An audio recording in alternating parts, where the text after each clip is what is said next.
Greetings, everyone. This is Rock and Roll Spot Connection with the Willie coming right up. We've got a pretty decently sized haul, so let's get started. Kicking things off, we've got Immortal X-Men number 17. Where we left off, Hope and Exodus discovered that they were in the White Hot Room. Them, as well as the mutants with them that had left Krakoa through the gates, were in the White Hot Room. And in the Jean Grey miniseries, which wrapped up last week, last week, Jean Grey discovered that she was in the White Hot Room. And seemingly was able to interact with Hope and or Exodus. Meanwhile, on Krakoa,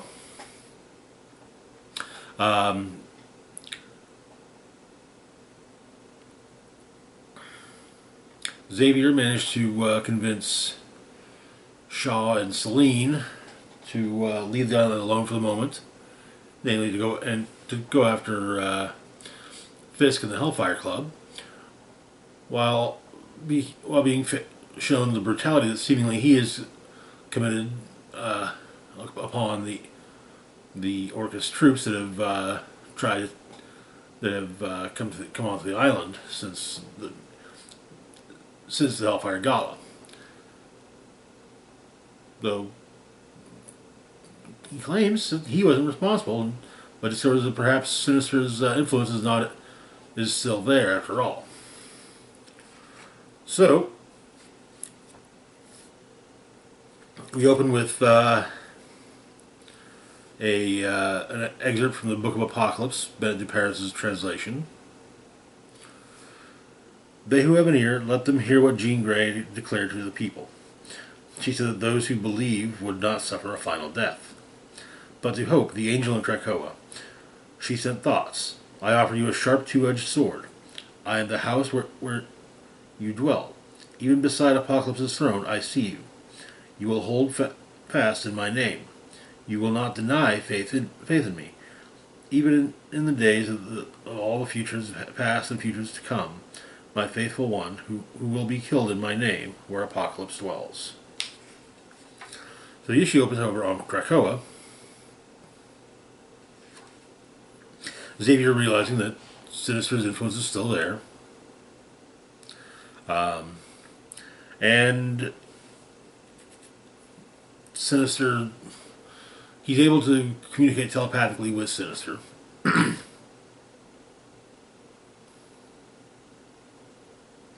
Initially thinking that Forge's potential stopgap to prevent to basically prevent the sins of Sinister from happening again. Xavier fears it must have been a failure, but Sinister explains that no, it works. But he's able to continue to influence Xavier through everything he did through the Black Moon Project back in the day.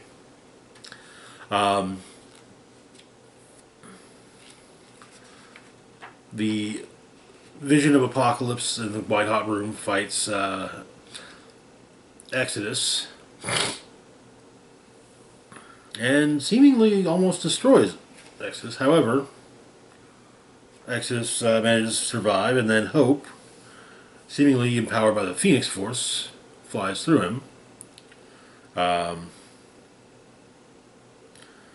Jean has a brief moment of clarity and basically, says that they have to help her. But the clarity is what leaves fairly soon.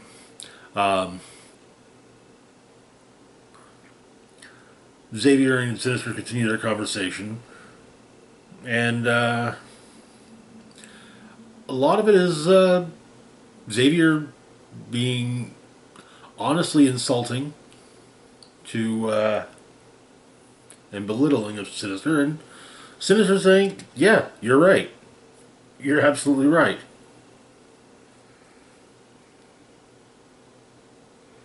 Though,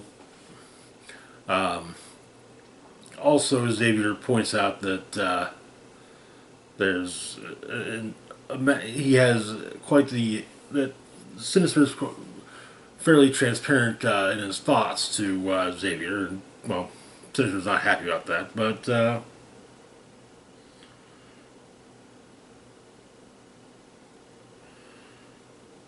the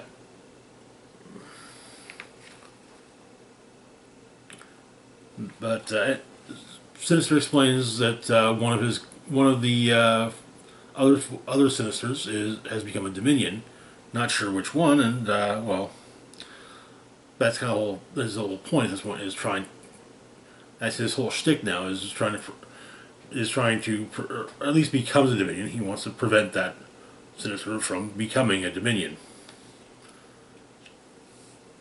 Basically, if he can't become one, well, why should one of the others? Back in the White Hot Room,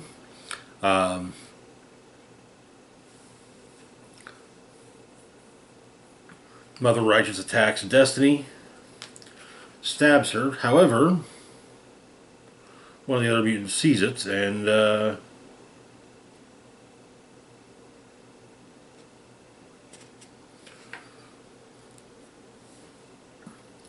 Krakoa basically goes on the warpath against the mutants in the White Hot Room.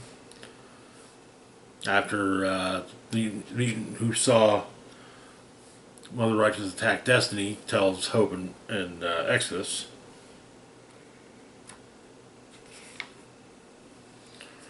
In the confusion, however, Mother Righteous takes Jean. Back on Krakoa, Xavier and Sinister walk into, or basically go to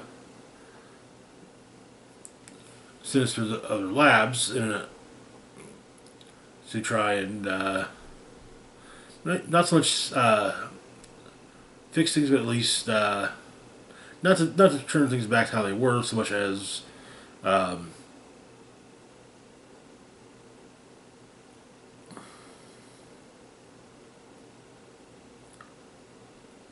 but more to fight back against Orcus.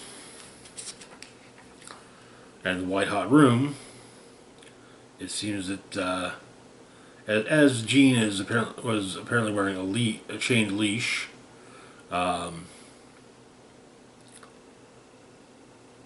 Righteous is having Jean lead her through the desert. The issue has another quote from the Book of Apocalypse, Benedict Paris' translation. I know your works, Krakoa. I know your faith and love and devotion and patience. I know your final works will be greatest of all. But I am displeased. You walk alongside the woman Mother Righteous, who called herself a prophetess. She teaches and seduces the mutants to commit abomination and provide one to be sacrificed for a grand idol. And that is where the issue ends. Glad to see that the rest of the mutants are starting to catch on to Mother Righteous' shtick. In fact, if I remember correctly, in the panels before the attack on Destiny, Destiny states that Mother Righteous is one of the Sinisters. But anyway, moving on to our next book, we've got The Invincible Iron Man, number 12. Where we left off, Tony was beginning to work on his, basically what he's going to use to get his weaponry for the big final battle against Orcus. Of course, he knows he's going to need some help. Meanwhile, Wilson Fisk has arranged for Rhodey to have protection in the Texas prison he's in the form of Sandman and who's Living Laser. So the issue begins in Texas with She-Hulk, Rhodey's lawyer, trying to get him released immediately, in due to Rhodey's service to the country, the military, as well as the fact that there's at least some evidence that the man he's accused of killing wasn't at the Stark facility when it was destroyed. But lawyers count a lawyer for the state points out, oh, we don't know who had the man's phone. But clearly, Rhodey is left in is to remain in prison. She-Hulk destroys her rental car, adding to the sheriff watching that it was her rental car, and she checked the box for extra insurance. So.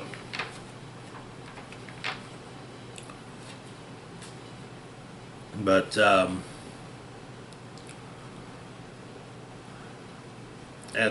in New York, Wilson Fisk is looking over at what Tony's working on. After all, to Fisk, it is an investment. Outside the Hellfire Club,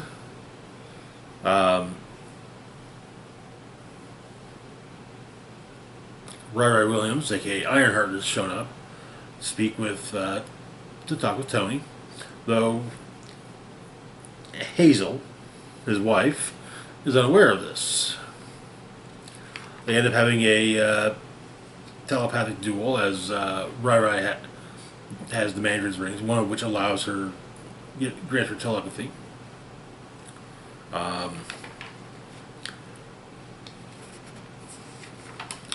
And however, this has attracted the attention of a Stark Sentinel. And Fisk, in a moment of sheer brilliance, uses his cane to bloody his nose and claims that Mystique just broke into the Hellfire Club and tried to kill her. Or tried to kill him. Emma and Rai snap out of it, and the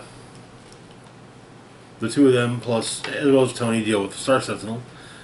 In part, as Rai uses some PIM particles to shrink the Sentinel down, and so they're able to crush it.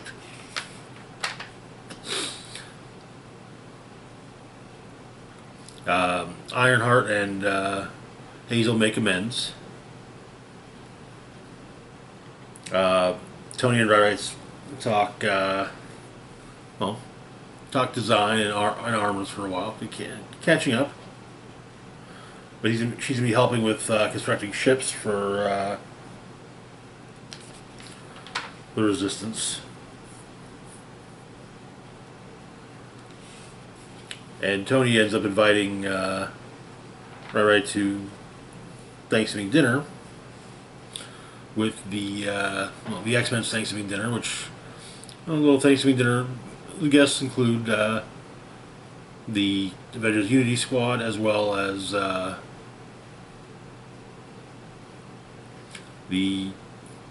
most of the X-Men. Oh no, Case there too. So the X-Men that are at the moment. In Texas, Rhodey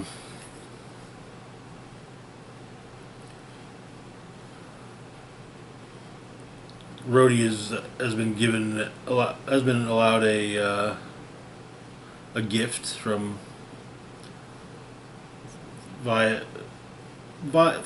it was gotten to the prison through his lawyer. It's apparently a St. Leonard medal, patron saint of prisoners.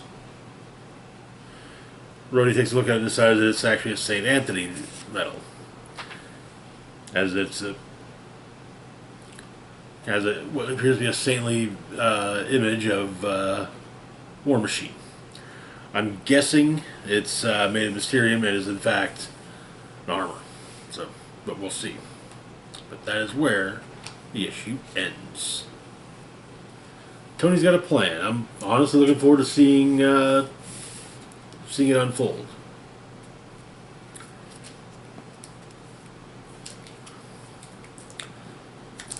Moving on, though, to our next book, we got Uncanny Spider-Man number 4. Where we left off, Silver Sable was trying to find a work-life balance between having been hired to track down and capture Nightcrawler for Orcus and falling for Nightcrawler as well. And Nightcrawler's been having to deal with... Nightcrawler's been dealing with a lot. It's clear that he honestly enjoys being basically, the new Spider-Man. But Mystique is running around and not exactly all there mentally. So the issue opens. Pizza Guy is being dragged away by a bunch of anti-mutant bigots. Apparently he left flowers at the remains of the treehouse. So clearly he's a mutant. Tries to explain that they were his best tippers. Kurt is watching this while the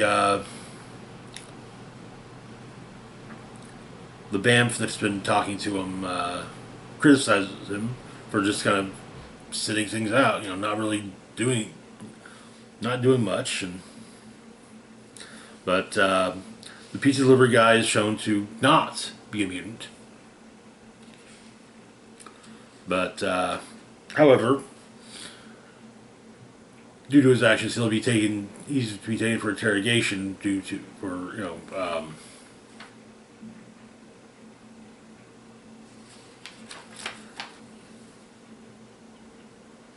sympathizing with the enemy.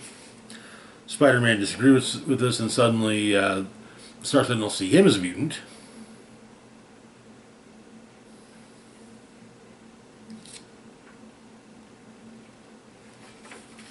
And the mob turns against Spidey.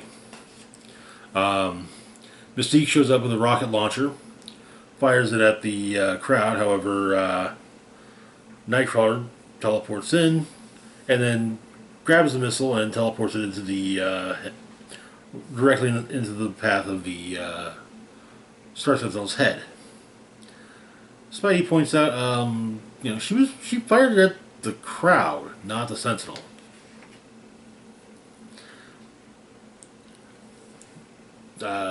Kurt tries to talk to Raven to no avail. There's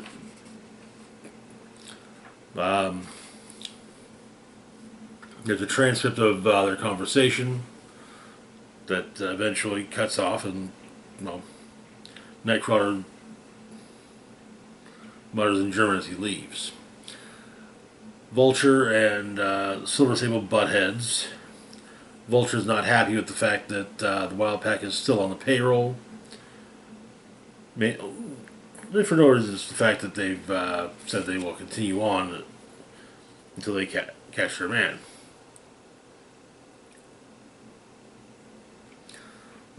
Apparently,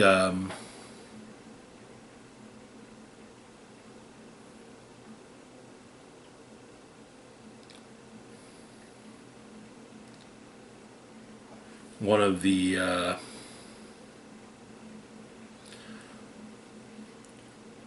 named Travers developed a gadget that lets you send a psychic message short range. Apparently he tried it on Mystique. Started an hour, 10 humans die, and, well, he had a massive aneurysm. Been good for nothing but muttering and mopping.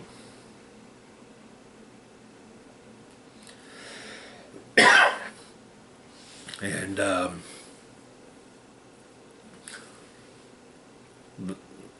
the hound that was the mutant Fatale is hovering around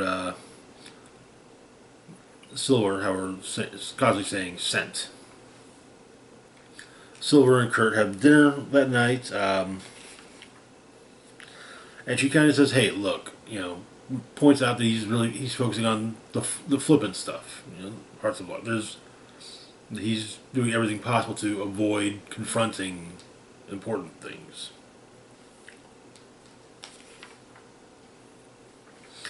But they talk.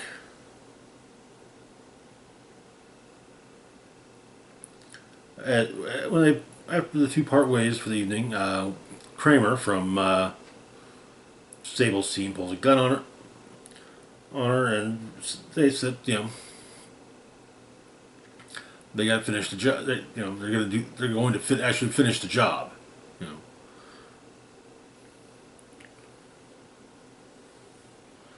And Kramer had bugged Silver. Meanwhile, Nightcrawler is looking for, trying to find Mystique.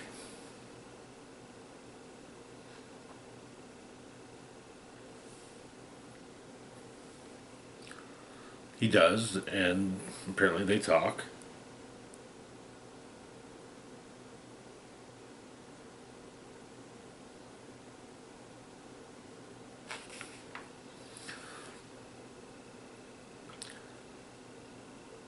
Nightcrawler and Silver go to meet up, and Silver simply has to say, the main thing Silver has to say to Kurt is that she's sorry. As the rest of the Wild Pack tases him and brings him to an Orchis teleporter. Identity is confirmed as being Nightcrawler and not Mystique by the Hounds.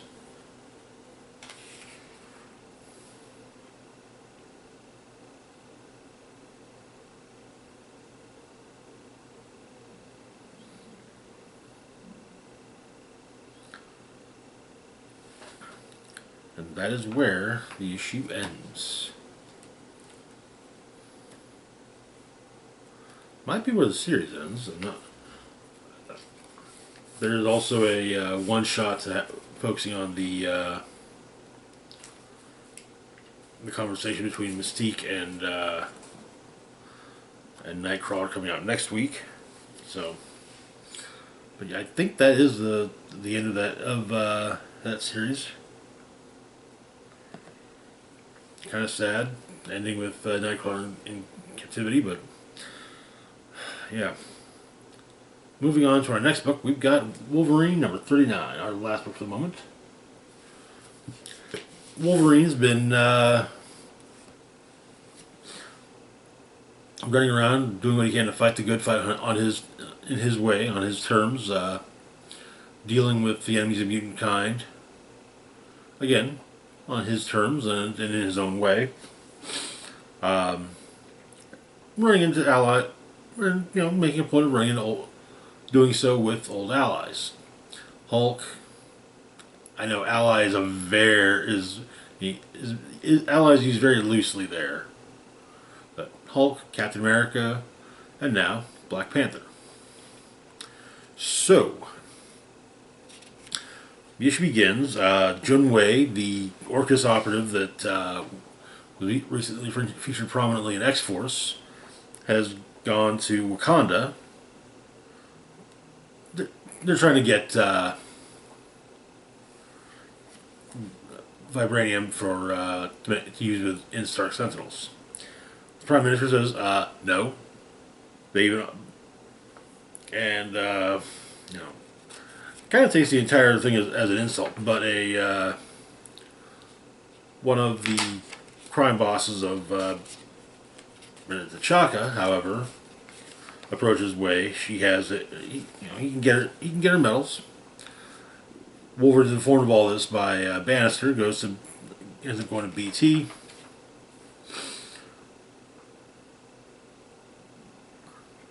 And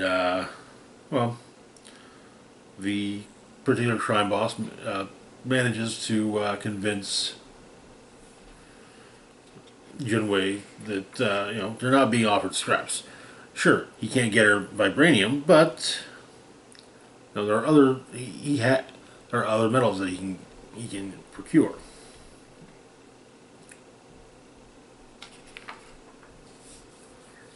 Wolverine gets attacked by some of the by some members of the crime boss's gang. However, he's not the only superhuman in T'Chaka, as Black Panther shows up and rescues Wolverine. They go to the quarry where Orcus, where Junwei is being shown the mine that Orcus is being offered a partnership in.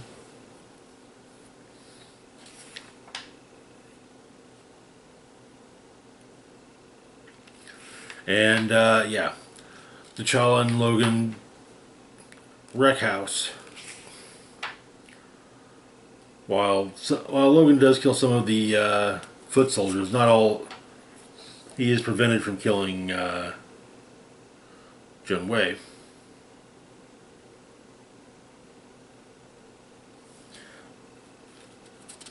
By Panther saying that peace can be brought about with murder. The unofficial version of things is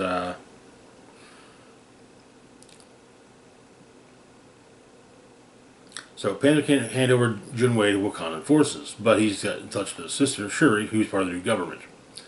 She's going to neglect to mention T'Challa when placing Kovu and the Orcus agent under arrest. Official reports will probably go something like this: Junwei came to Wakanda looking for metal. She was rejected by Parliament and then made an illegal deal with Kovu, the crime boss, to purchase ore that would arm an organization Wakanda considers an enemy of the state. And Wolverine now has himself an Orcus ship. And might be about to do something stupid. And that is where the issue ends. And judging by the preview for next issue, if he's planning to do something stupid, it's not just yet. Soon, but not just yet. Next issue is just teaming up with Spider-Man, which, yeah. Take that as one will. Anyways, that's going to do it for now. As always, feel free to like, share, and subscribe. Links to my Facebook, Twitter, Mastodon, Patreon, and PayPal can be found in the description box down below. This is Rock and Roll Spock signing off saying, live long and rock hard.